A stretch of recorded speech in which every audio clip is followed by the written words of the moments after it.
আসসালামু আলাইকুম। এসএসসি 26 ব্যাচের যে ভাই এবং আপুরা আছো, আশা করি সবাই অনেক বেশি ভালো আছো। তো তোমাদেরকে তোমাদের হয়তো কিছুদিনের মধ্যে টেস্ট পরীক্ষা শেষ হয়েছে বা এখনো চলতেছে, শেষ হয়ে যাবে। তো এরপরে তোমাদের এসএসসি এবং টেস্টের জন্য তোমরা কিভাবে প্রিপারেশন নিবা, তোমাদের কি কি প্রয়োজন বা কিভাবে তোমাদের এখন এই সময়টাতে তোমাদের পড়াশোনা করা উচিত, সেটা নিয়ে একটা ডিটেলস আমরা আলোচনা করব। ঠিক আছে, চলো ফার্স্টে তোমাদের কি প্রয়োজন বা কি তোমাদের সবচেয়ে বেশি দরকার সেটা নিয়ে আলোচনা করি। প্রথম তোমাদের রুটিন প্রয়োজন। এখন এই মুহূর্তে তোমাদের একটা সুন্দর রুটিন প্রয়োজন। রুটিন বলতে তোমরা সারা দিনের তোমাদের রুটিন, ডেইলি রুটিন। তো ডেইলি রুটিনটা সবচেয়ে বেশি প্রয়োজন তোমাদের এখন। তোমাদের একটা ডিসিপ্লিন লাইফ প্রয়োজন।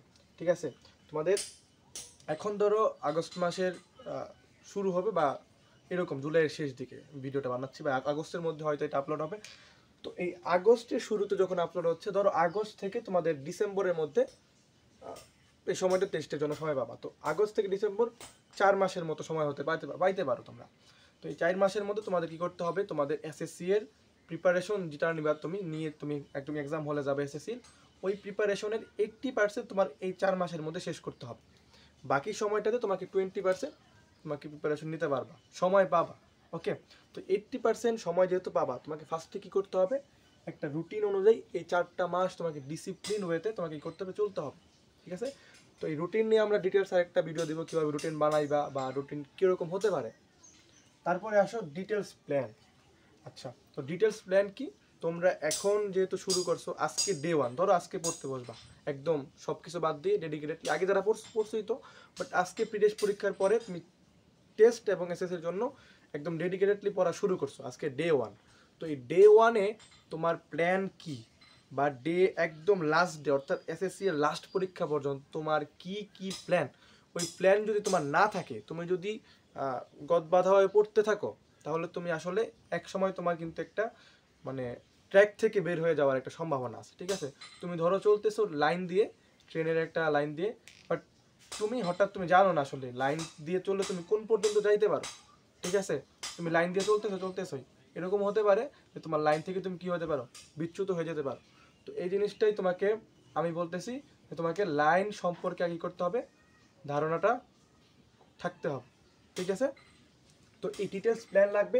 ডিটেলস প্ল্যান তোমরা কিভাবে করবা, তোমরা নিজেরা আলোচনা করতে পারো, তোমাদের অফলাইন টিচারদের সাথে আলোচনা করতে পারো, কিংবা আমরা আমাদের ভিডিওতে যেগুলো ডিটেলস প্ল্যানের একটা ভিডিও আসবে, সবগুলো টপিকের 5টা টপিকের আমাদের ভিডিও আসবে। ঠিক আছে, তো তোমরা ওই ভিডিও থেকে তোমরা ডিটেলস প্ল্যান নিয়ে তোমার নিজের ক্যাপাসিটির উপর ভিত্তি করে তুমি একটা প্ল্যান খাতার মধ্যে লিখে নিবা, যে আমি এই মাসে এটা করব, এই মাসে এটা এটা, এইভাবে ডিটেলস প্ল্যান তোমার এখন প্রয়োজন। যদি তুমি এই দুইটা জিনিস না করো ভাই, তাহলে তুমি এসএসসি পরীক্ষার মধ্যে হয়তো ভালো রেজাল্ট করতে পারবা যদি তুমি অনেক ভালো স্টুডেন্ট হও, বাট যারা ভালো স্টুডেন্ট না, মোটামুটি স্টুডেন্ট বা এতদিন পড়াশোনা ফাঁকি দিছো, তারা কিন্তু একটু সাফার করতে পারো। এরপরে সিলেবাস শেষ করা। আমাদের এই 4 মাসে অর্থাৎ টেস্ট পরীক্ষার বসার আগে তোমাকে টার্গেট করতে হবে, তোমার যেই শর্ট সিলেবাস হোক ফুল সিলেবাস হোক জানি না আমি, যেটা বিষয় না, তোমার সিলেবাস যা আছে এসএসসির সিলেবাস 100% তোমাকে শেষ করতে হবে। বুঝে পড়ো না বুঝে পড়ো ব্যাপার না, বাট সিলেবাস শেষ করতে হবে। এখানে তুমি সিলেবাস শেষ করার মধ্যে আরেকটা কথা আছে, যে ভাই আমি সিলেবাস শেষ করছি, একটা চ্যাপ্টারে আমি 100% কি পারবো? 100% তুমি অবশ্যই পারবা না, হয়তো 70% পারবা, ম্যাক্স 70-80 তো পারবা। 70-80 পারা সম্ভব না? পারা সম্ভব। তোমাকে 70 থেকে 80% তোমাকে পারতে হবে। মানে একটা চ্যাপ্টারে কোনো এরকম কোনো পৃষ্ঠা যেন না থাকে যে সিলেবাসের মধ্যে, যে এই পৃষ্ঠাটা আমি ধরি নাই, ওই পৃষ্ঠাটা আমি পড়ি নাই, এরকম কোনো পৃষ্ঠা যেন না থাকে, সব পড়বা। ঠিক আছে, তুমি পারো না পারো সেটা বিষয় না, বাট তুমি পড়ছো এটা হলো বড় বিষয়। তো কী করবা, সিলেবাসটা আগে শেষ করে ফেলবা এই 4 মাসের মধ্যে, টেস্টের আগে। এরপরে কোশ্চেন সম্পর্কে ধারণা না থাকলে সাফার করতে হবে। ঠিক আছে, যদি তোমার এসএসসি এর কোশ্চেন সম্পর্কে ন্যূনতম ধারণা না থাকে, তুমি এসএসসি পরীক্ষাতে বিশাল বড় একটা ধরা খাইতে যাচ্ছ।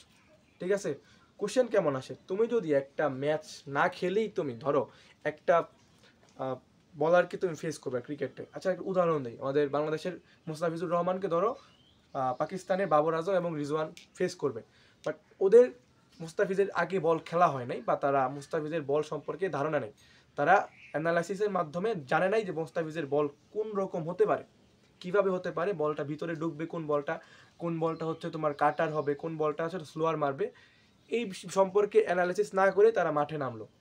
আমার মনে হয় না যে বাবর আজম এবং রিজওয়ান যত ভালোই ক্রিকেটার হোক না কেন, মোস্তাফিজ সম্পর্কে ধারণা না থাকলে তারা মোস্তাফিজকে খেলতে পারে, হয়তো ভালো করতেও পারে, বাট ম্যাক্সিমাম কেসে এইটা ট্রুথ যে তারা যদি অ্যানালাইসিস না করে মাঠে নামে তারা কিন্তু এখানে সফল হতে পারবে না।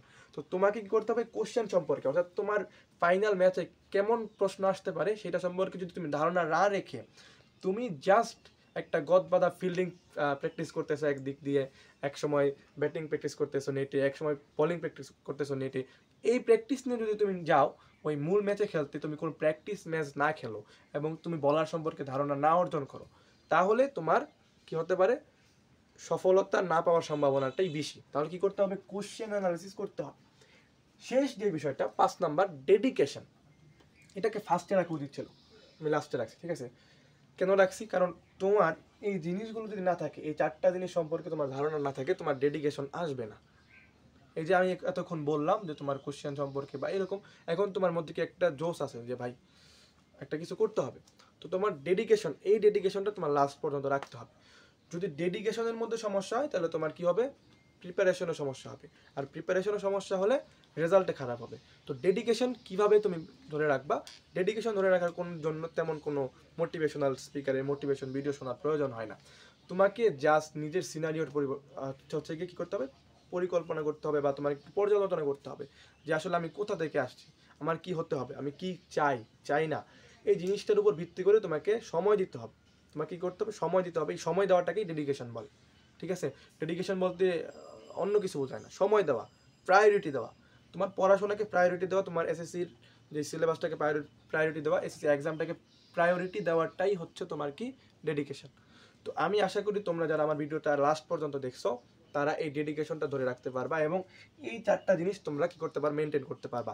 এর পরবর্তীতে আমরা যে ভিডিওগুলো দিব ওই ভিডিওগুলোতে তোমাদের রুটিন, মাস্টার প্ল্যান, সিলেবাস শেষ করার প্ল্যান সব কিছু আমরা ডিটেলসে আলোচনা করব, টাইম লাইন ধরে ধরে কোন মাসে কী করবা না করবা সব কিছু, ঠিক আছে?